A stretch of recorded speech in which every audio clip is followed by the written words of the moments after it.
I'll tell you how the Superbike School got started back in 1980.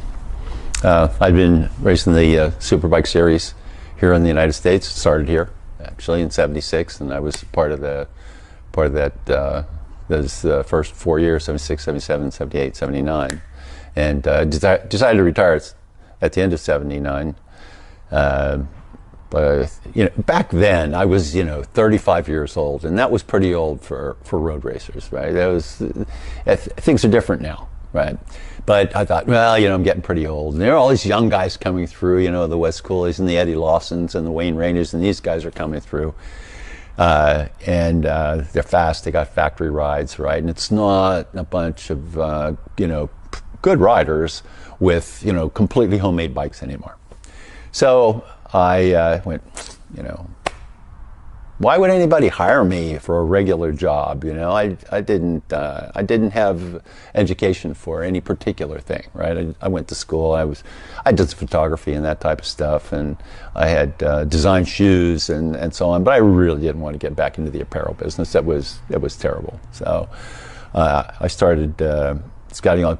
Actually, what happened was I got a call one day from a Brit, Richard Lovell. And he called me up and he said, yeah, I called one of the magazines over here, Cycle Magazine, and the editor out there told me to give you a call because I was thinking about starting a school here. And I went, oh yeah, a school. Oh, that's an interesting idea. Yeah, what kind? Yeah, it's like, yeah.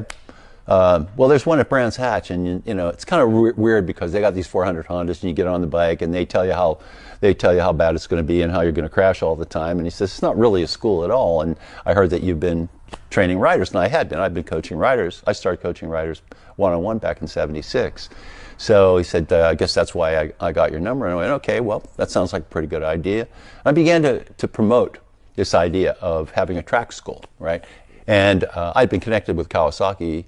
I'd raced their bikes from '76 through '79, and I started presenting this idea to the Kawasaki management, like, I want to put people on the track, and I want to give them a school, right? I got some information, I got some data, I know I can help these people. And they went, racetracks are for racing.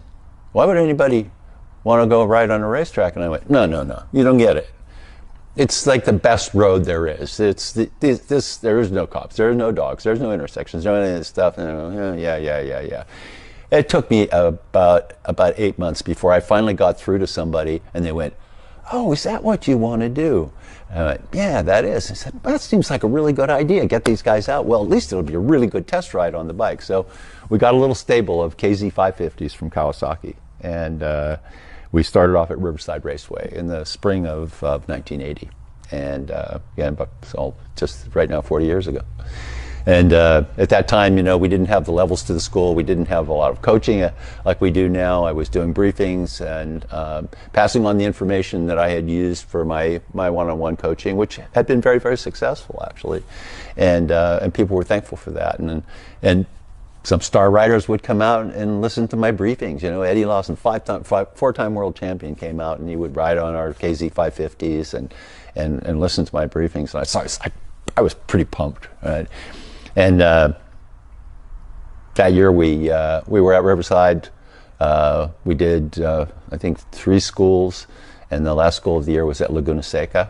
And from there we pushed out and started moving across America. There was nobody else out there doing this. There were no track days of any kind in America at that time. So we were pretty much it. If you wanted to get on a racetrack, we were the place to go. We had the leathers, we had the helmets, we had the boots, we had the bikes, we had some instruction, and it was a whole brand new thing. And so we opened up a pretty interesting can of worms.